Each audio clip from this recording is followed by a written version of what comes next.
Hello යාළුවනේ කොහොමද ඉතින් ඕගොල්ලන්ට අද අපි කතා කරන්න යන්නේ අපේ ඊයේ දාපු වීඩියෝ එකේ සෙකන්ඩ් එක්ස්ටෙන්ෂන් එක ඉන්ටර්නෙට් එකේ ඉතුරු කොටස් ටික ගැන තමයි අපි මේ කතා කරන්න යන්නේ. අපි ඊයේ සරලව කතා කරා ඉන්ටර්නෙට් කියන්නේ මොකක්ද? අපි දල අයිඩියා එකක් ගත්ත ඉන්ටර්නෙට් එක වැඩ කරන විදිහ මේ නෙට්වර්ක් එක ගැන අපි අදහසක් ගත්තා. අපි අද බලමු ඉන්ටර්නෙට් කියන එක ඇත්තරම දැන් අපි මෙහෙමනේ අපි දැන් ලෝක සිතියම ඔයගොල්ලෝ ගන්න. ලෝක සිතියමේ ලංකාවේ ඉන්න ලංකාව කියන්නේ දූපතක්. දූපතක් කියන්නේ මේක මහ මුහුදෙන් වටවිච්ච සාගරයෙන් වටවිච්ච භූමියක් තියෙන්නේ. හරිද? එතකොට ග්ලෝබල් ඉන්ටර්නෙට් සිස්ටම් එක.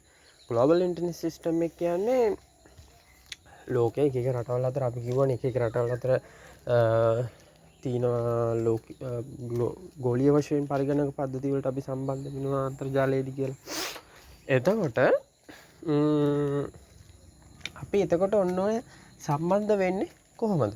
ඇත්තටම අපි මහ මුහුදෙන් වටවෙච්ච දූපතක් නම් කොහොමද ඒ පිට රටක තියෙන අපි ඇමරිකාවේ තියෙන ඩේටා එකක් ලංකාව දක්වා එන්නේ? ඔයාලට භෞතිකව මේක සම්බන්ධ වෙන ක්‍රමවේදයක් තියෙන්න බෑනේ. නේ භෞතික සම්බන්ධ වෙන ක්‍රමයක් අවශ්‍යයි.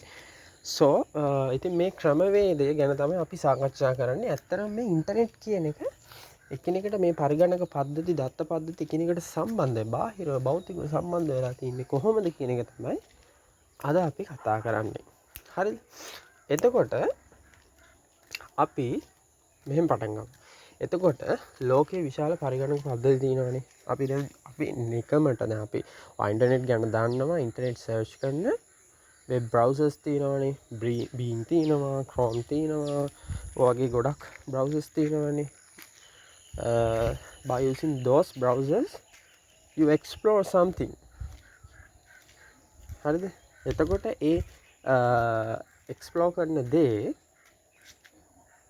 Safari browsers වගේ එකක්. තව ඒ browsers ගොඩක් තියෙනවා. ඒ explore කරන දේවල් මොනවද තියෙන්නේ? servers වල data centers වල store වෙලා තිබ්බ data තමයි ඒක. හරිද? එතකොට ඒ data එකක් ලංකාවේ වගේ ෆෝන් එකට එනවනම් වෙන්න ඕනේ මෙන්න මේ විදිහට. හරිද? ලංකාවේ ෆෝන් එකට එද්දි එතකොට අපි කියන්නේ මෙහෙමනේ. අර data centers වල තියෙන data ගෝලීය වශයෙන්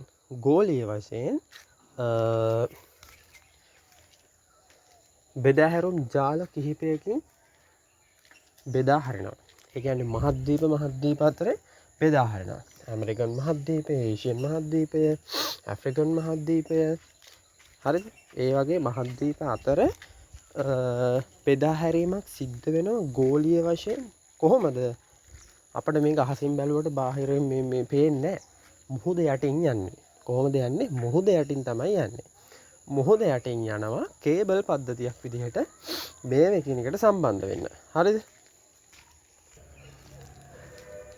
එතකොට ඔය ගෝලීය වශයෙන් සම්බන්ධ වෙලා තියෙන පද්ධති වල අපි කියනවා ටයර් 1 සමාගම් කියලා. ටයර් 1 සමාගම් කියලා කියනවා. අපි උදාහරණයක් වශයෙන් ගත්තොත් ටයර් 1 සමාගම් තියෙනවා Tata communication. Tata internet communication පද්ධතිය තියෙනවා. හරිද? ඒක ටයර් 1 පෙළේ සමාගමක්. මම උදාහරණයක් විදිහට කිව්වේ ඒ සමාගම් වලින්. එතකොට ඒ වගේ සමාගම් රාශියක් කිහිපයක් තියෙනවා. ලෝකයේ මහද්වීප අතර මේ පරිගණක පද්ධති ජාලය මේ අන්තර්ජාල සම්බන්ධතාවය පවත්වාගෙන යන මුහුද යටින් සබ්මැරීන් කේබල් කියලා අපි කියනවා. සබ්මැරීන් කේබල් පද්ධතියක් පවත්වාගෙන යනවා. හරිද? ඒගොල්ලෝ ඊට පස්සේ මේ ටයර් 1 සමාගම් වලින් මේ කනෙක්ෂන් එක සම්බන්ධ කරගන්නවා ටයර් 2 සමාගම් කියලා තව සබ් කම්පැනිස් කිහිපයක් තියෙනවා. ටයර් 2 සමාගම් කියලා සබ් කම්පැනිස් කිහිපයක් තියෙනවා. හරිද? ටයර් 2 සමාගම් කියලා සබ් කම්පැනිස් කිහිපයක් තියෙනවා. අපි උදාහරණයක් ගත්තොත් එටිසලාට්. හරිද?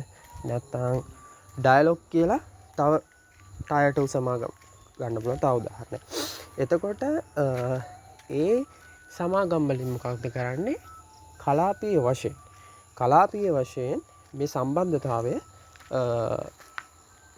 හුවමාරු කරනවා. හුවමාරු කරන එක තමයි කරන්නේ. කියන්නේ රටවල් අතර මේ සම්බන්ධතාවය පවත්වාගෙන යන එක කලාපීය වශයෙන් මේ වගේ ටයර් 2 සමාගමක් කරනවා. අපි උදාහරණයක් විදිහට ගත්තොත්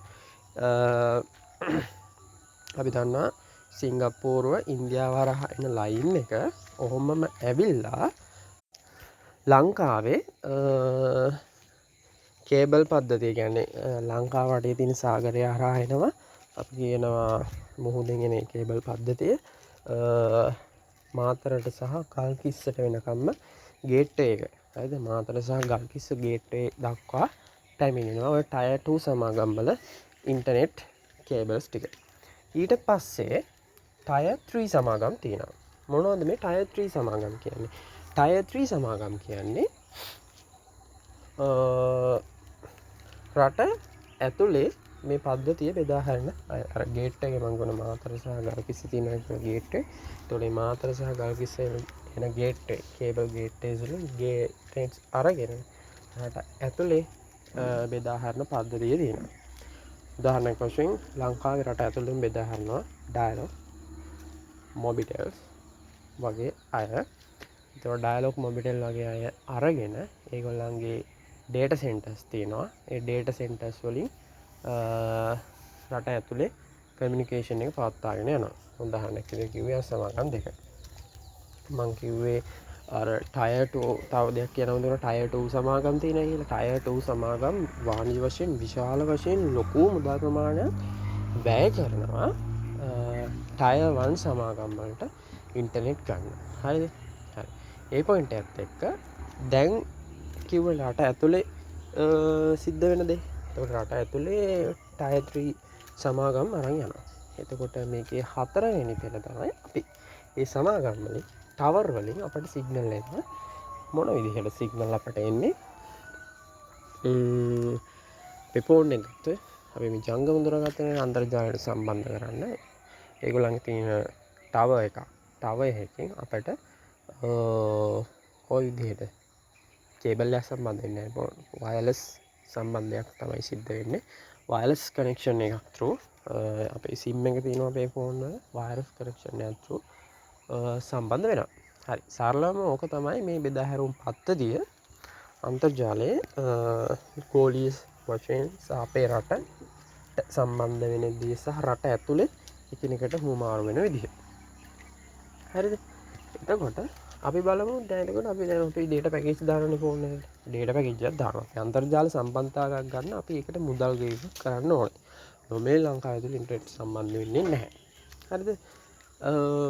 නොමිලේ ලංකාව තුළ ඉන්ටර්නෙට් සම්බන්ධ වෙන්නේ නැහැ කියන්නේ අපි data package එකක් දාන්න බෑ.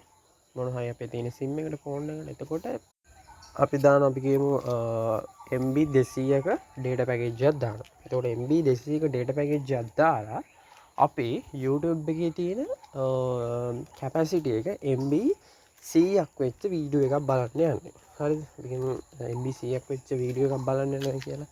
එතකොට YouTube එකේ capacity එක MB 100ක් වෙච්ච වීඩියෝ එකක් බලන්න යද්දී මොකක්ද වෙන්නේ? අර YouTube එකේ data centers තියෙනවා. ඒ අදාළ වීඩියෝ එක YouTube එකේ data servers වල data centers වල තැන්පත් වෙලා තියෙනවා. ඒ තැන්පත් වෙලා තියෙන data ටික අර ටයර් 1 සමාගම් හරහා servers වලින් data centers වලින් අරගෙන අපිට ළඟම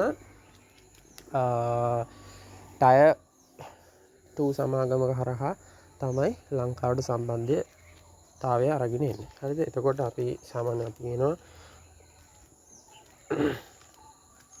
සිංගප්පූරුවේ තියෙන data centers කිහිපයක්. ඒ හරහා තමයි ගොඩක් වෙලාවට ලංකාවට සම්බන්ධතාවය පවත්වන්නේ. එතකොට මොකක්ද ටයර් 1 සමාගමෙන් ඇවිල්ලා ටයර් 2 සමාගම හරහා ටයර් 3 සමාගමෙන් ලංකාවට මේක ඇතුළේ බෙදා හරිනවා. එතකොට මට ඒ සම්බන්ධතාවය එතනින් එද්දී අපි කියවනේ ඕක අතරමඟදී ටයර් 3 සමාගම් වල data centers නම නම් එහෙම තියෙනවා කියලා. ඒගොල්ලෝ සහ අතරමඟදී පරීක්ෂාවක් සිද්ධ වෙලා ඒ අදාළ capacity එකට අදාළ data ප්‍රමාණය අපි package එකෙන් කපා ගන්නවා.